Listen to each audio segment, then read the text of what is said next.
चक्राकारं महत्तेजः तन्मध्ये परमेश्वरी जगन्माता जीवधात्री नारायणी परमेश्वरी व्यूहतेजोमयी ब्रह्मानन्दिनी हरिसुन्दरी पाशाङ्कुशेक्षुकोदण्डपद्ममालालसत्करा दृष्टा त्वां मुमुहुर्देवाः प्रणेमुर्विगतज्वराः तुष्णुवुः श्रीमहालक्ष्मीं ललितां वैष्णवीं परां श्रीदेवाः उवाच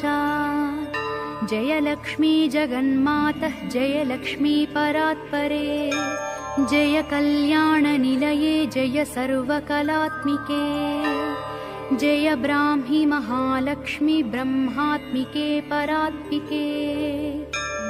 जय नारायणि शान्ते जय श्रीललिते रमे जय श्रीविजये देवीश्वरि श्रीदे जयर्धिधे नमः सहस्रशीर्षायै सहस्राननलोचने नमः सहस्रहस्ताब्जपादपङ्कजशोभिते अणोरणुतरे लक्ष्मी महतोऽपि महीयसी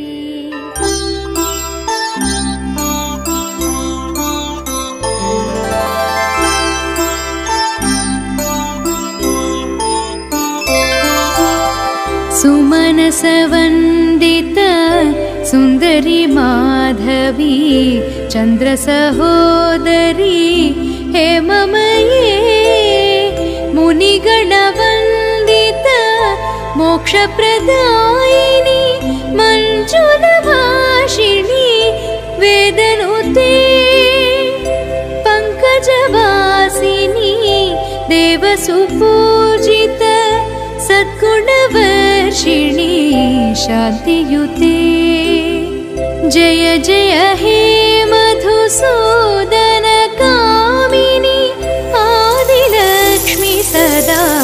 पालय माम् ऐ कलिकल्मष नाशरि कामिनी वैदिकरूपिणी वेदमये क्षीरसमुद्भव मङ्गलरूपिणी मन्त्रनिवासिनी मन्त्रनुते मङ्गलदायिनी अम्बुजवासिनी देवगणाश्रित पादयुते जय जय हे मधुसूदन कामिनी धान्यलक्ष्मी सदा पालय माम्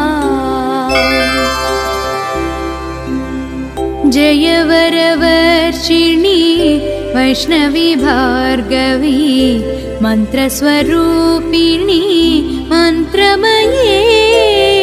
सुरगणपूजित शीघ्रफलप्रद ज्ञानविकासिनी शास्त्रनुते भवभयहारिणी पापविमोचनी साधुजनाश्रित पादयुते जय जय हे मधुसूदन कामिनी धैर्यलक्ष्मी सदा पालय माम्